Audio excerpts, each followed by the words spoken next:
Hey guys, Mason's National here.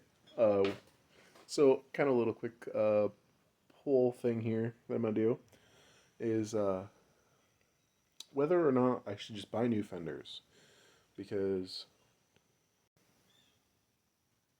they're pretty shot. And although I probably I could fix them, is it worth fixing them or just getting new ones? Because these ones are kind of shot. Let me know down in the comments.